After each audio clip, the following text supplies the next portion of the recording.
Have you ever had the sensation that the more you try to understand the world, the more isolated you feel from it? That with each insight, a layer of connection with others seems to vanish? It's not some existential paranoia. It's a pattern as old as civilization itself. Those who think deeply, who truly see, often end up standing alone.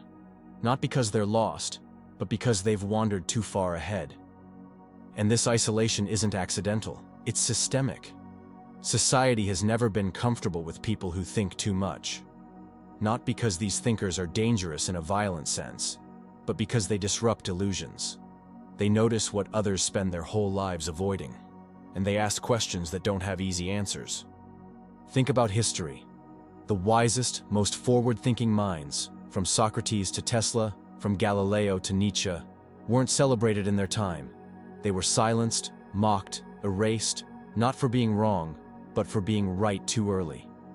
They became threats not because they were hostile, but because they held up a mirror to a society built on denial.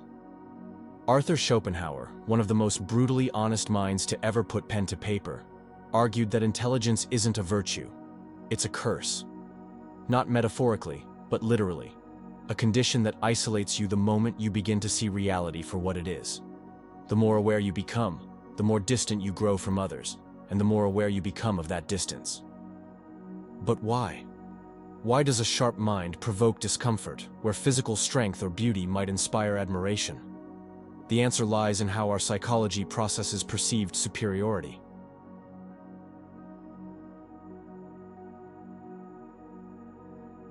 If you're in the presence of someone physically powerful, you don't necessarily feel diminished. You might even feel safe. If someone is rich, it might stir envy, but rarely shame. But intelligence? That's different. Intelligence, unlike muscle or money, reflects back our mental blind spots.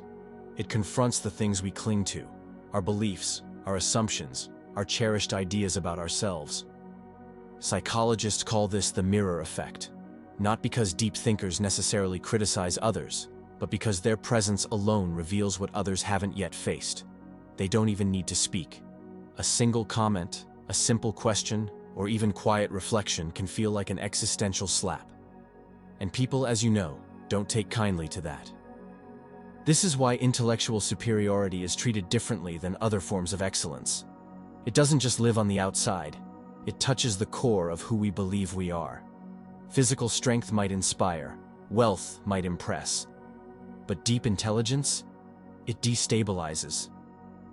So when a deep thinker enters a room, they don't just bring insight, they bring friction, not by attacking others, but by existing as a reminder of all the things left unexamined. And most people don't forgive that, not because they're cruel, but because their identity depends on not facing those things. Which is why the world has always pushed deep thinkers to the margins.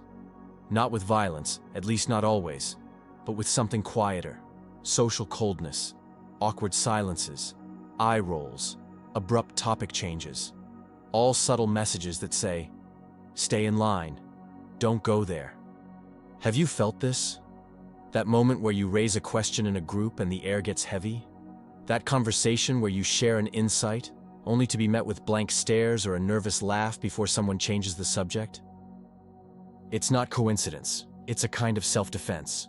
People unconsciously avoid what threatens the scaffolding of their world, and a mind that sees too much is always a threat to scaffolding. That's why deep thinkers are often called too intense, too serious, or too much. It's not that they are wrong, it's that they are disruptive. They bring depth to a world designed to stay on the surface. And here's the twist.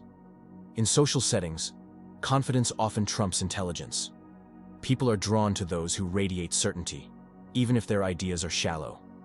Meanwhile, thinkers who hesitate, who pause, who choose their words with nuance, are seen as unsure, hesitant, weak. The world doesn't reward complexity. It rewards clarity, even when that clarity is hollow. This explains why superficial speakers with charisma rise quickly, while those who dare to speak the truth slowly, cautiously, are often ignored. The loudest voices are not the deepest ones, and the deepest voices often fall silent, not out of fear, but out of fatigue. This is the tragedy. The smarter someone becomes, the more alienated they often feel. The more they think, the more they see. And what they see sets them apart from the very people they wish to connect with. It's not a flaw in them, it's a flaw in how we're wired. The mirror effect doesn't just show others what they lack, it shows society what it's afraid to become. Now here's where it gets deeper and darker. This resistance to intelligence, it's not just cultural, it's neurological. There's hard science behind it. When a person feels intellectually overshadowed, their brain reacts as if they're under threat. Studies in neuroscience show that the amygdala, the brain's fear center, activates heavily in these moments. This is the same brain structure that fires up when we face a wild animal or an angry stranger. And now it's firing because someone has sharper thoughts? Yes. Deep thinkers don't just make people uncomfortable. They unintentionally trigger survival mechanisms. To the brain, being intellectually outmatched feels a lot like danger. But why? To understand that, we need to zoom out and look at evolution. For most of human history, survival didn't depend on abstract reasoning. It depended on belonging, on fitting in with the tribe. If your group abandoned you, you didn't just feel bad, you died. And so the human brain evolved with a high sensitivity to social threats. This means that when someone comes along with unconventional thoughts, when they challenge norms or speak truths others aren't ready to hear, the tribe doesn't just disagree, they defend themselves. The thinker is now the outlier, and in evolutionary terms, outliers are dangerous. In modern society, this ancient impulse hasn't disappeared. It's simply been dressed in new clothes. People don't drag you into the forest and leave you there anymore. They just exclude you from conversation. They avoid your texts. They stop inviting you to dinner. They call you pretentious, too much, or not fun. And this is key. It's rarely personal. Most people aren't actively trying to punish you for thinking deeply. Their brains are just doing what they were programmed to do, protecting the group. Even more fascinating, a 2021 Stanford study revealed something that perfectly captures this paradox. People don't feel equally threatened by deep thinkers in every context. When it's a one-on-one conversation, they're more open, more curious, even inspired. But place the same thinker in a group setting, and suddenly the dynamic shifts. Resistance rises. Why? Because groups introduce status awareness. In a group, it's no longer just about understanding, it's about comparison. The deep thinker doesn't just speak, they change the room. They threaten the unspoken social equilibrium. And suddenly, it's not about the idea anymore. It's about how small or exposed others feel by contrast. That's why many intellectuals thrive in quiet conversations but feel completely lost in crowds. It's not a matter of introversion. It's a matter of energy, of survival mechanisms, of group psychology gone tribal. Add to that a few well-documented cognitive distortions, and you've got the perfect storm. Let's name them. The Dunning-Kruger effect. People with little understanding often overestimate their own intelligence. Meanwhile, those with true depth of knowledge tend to underestimate themselves. This leads to friction, not just because of arrogance, but because ignorance is often louder than wisdom. Status quo bias. The mind prefers the comfort of the familiar over the challenge of the new. Deep thinkers, by definition, bring disruption. And disruption is exhausting to the average psyche. The backfire effect. When someone's beliefs are challenged by facts, they don't reconsider. They dig in deeper. The more compelling your argument, the harder their resistance becomes. Truth, when delivered too early, becomes an enemy. Now take all of this and drop it into the modern digital world, and things get even more brutal. In the era of social media, intelligence faces a whole new battlefield. Platforms don't reward nuance or reflection.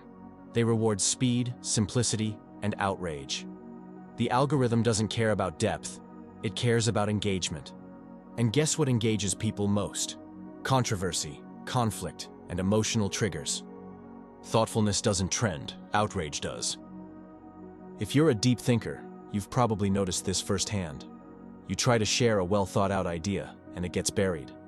Meanwhile, someone posts a half-true meme or an angry rant, and it goes viral.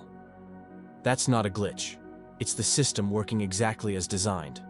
Because in the modern attention economy, intelligence is too slow, too heavy, too uncertain to sell. And the result? We live in a world where emotion outweighs logic and volume drowns out insight, where thinkers are sidelined and entertainers reign. But what's most tragic is that in this climate, many deep thinkers stop speaking. Not because they have nothing to say, but because they realize the room isn't listening. And this collective silencing of depth, it doesn't just unfold online. It begins much earlier, embedded in the very systems that claim to cultivate intelligence.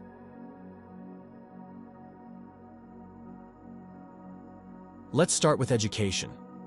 Schools tell us they value critical thinking, curiosity, and innovation. But look closer. What do they actually reward? Memorization, repetition, obedience. Students who sit quietly, follow instructions, and regurgitate information are labeled smart.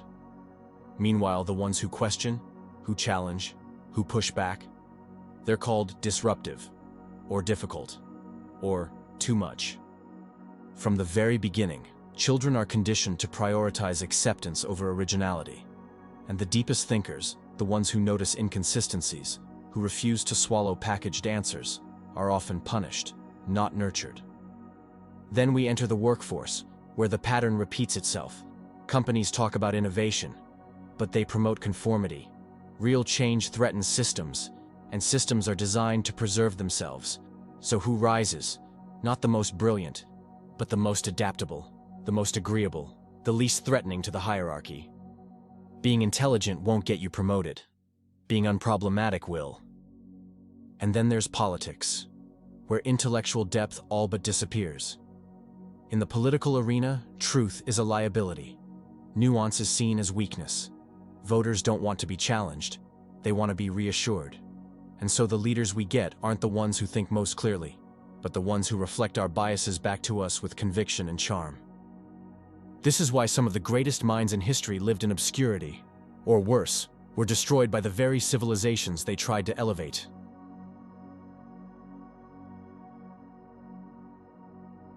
Let's revisit them.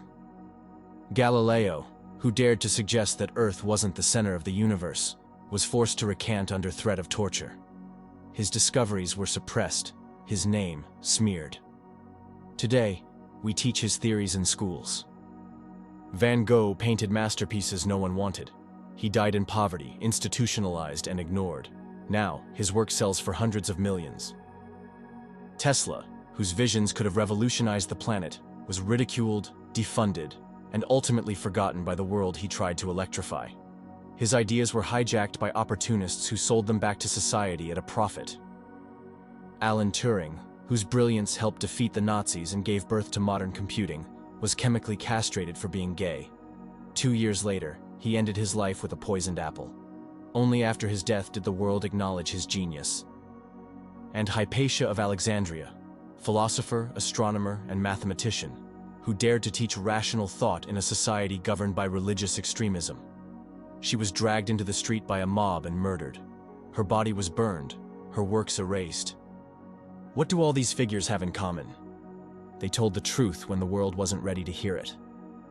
They carried visions that others couldn't see, and paid the price for seeing too clearly, too soon. Their downfall wasn't stupidity or arrogance, it was insight.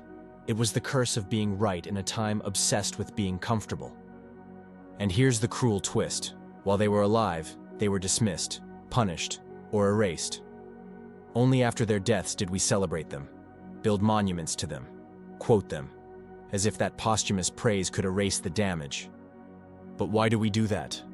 Why does society revere its thinkers only when they're gone?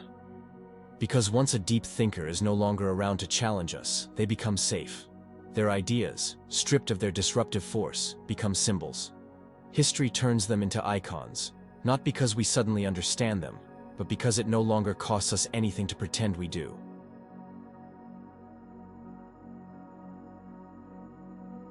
So here's the inevitable question. If deep thinkers have always been pushed aside, punished, or forgotten, what hope is there for those of us who see the world too clearly? Are we doomed to a life of solitude, misunderstood and unheard? Not necessarily. But there's a truth we have to accept first. The world isn't built for people like you. It's built for stability, not evolution. For comfort, not clarity. For predictability, not truth. If you're someone who craves meaning over amusement, who values depth over convenience, then yes, you're going to feel out of place. Not because something is wrong with you, but because most of what surrounds you has been designed for those who don't think like you. But there is a way forward. It starts with understanding what you're up against. The human brain, at its core, hates uncertainty. Psychologists call it cognitive ease, the mind's natural preference for simplicity, repetition, and anything that doesn't require effort to understand. That's why clichés are comforting, and why new ideas are so often rejected. They demand mental energy that most people have been conditioned not to spend. There's also system justification theory, the impulse to defend existing structures even when they harm us. Why? Because change feels like chaos. The status quo, even when painful, feels safe. Challenging it means facing the unknown. Most people would rather endure a familiar lie than embrace a complicated truth. Then there's groupthink, one of the deadliest enemies of progress. People will betray their own thoughts, suppress their doubts, and ignore facts if it means staying in the tribe. And the deeper your questions, the more likely you are to be seen as a threat to that fragile social cohesion. So it's no wonder that deep thinkers often feel lonely, outcast, or even punished for what seems to come so naturally, asking why. The digital world amplifies this even further. Platforms are built to keep you scrolling, not thinking. Content is rewarded for being emotional, outrageous, simplified. Not because that's what enriches society, but because it keeps us addicted, and addiction is profitable. Meanwhile, your slow, careful, layered ideas, they fall through the cracks, not because they aren't valuable, but because they don't perform. So what do you do with this awareness? You learn to move differently. You stop expecting validation from the masses.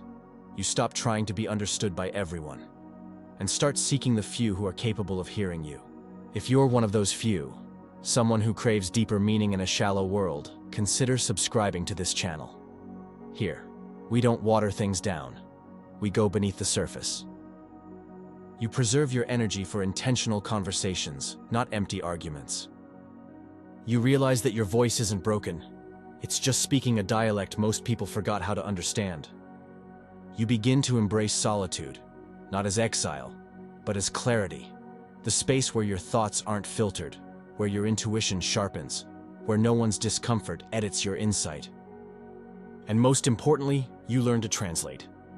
Einstein said, "If you can't explain it simply, you don't understand it well enough." The goal is not to dumb down your thoughts, but to decode them, to find a language that invites rather than intimidates. You don't lower your standards, you raise your empathy, you become a bridge. Schopenhauer once wrote, "Talent hits a target no one else can hit. Genius hits a target no one else can see." That's you, the thinker, the seer, the mirror. And yes, mirrors get smashed, but without them, we remain blind. If you've ever felt like your mind was too loud, your thoughts too heavy, your presence too unsettling, understand this. The discomfort you cause is not a flaw. It's a signal. It means you're waking people up, even if they don't want to admit it. The truth has always been uncomfortable. That's why it needs people like you to carry it. So no, you're not broken. You're not alone. You're just early. And in a world addicted to illusions, seeing clearly will always feel like rebellion. But rebellion, when rooted in wisdom, is exactly what pushes the world forward. So keep asking, keep seeing, keep thinking. Because while the world may not thank you for your mind, it needs you more than it knows.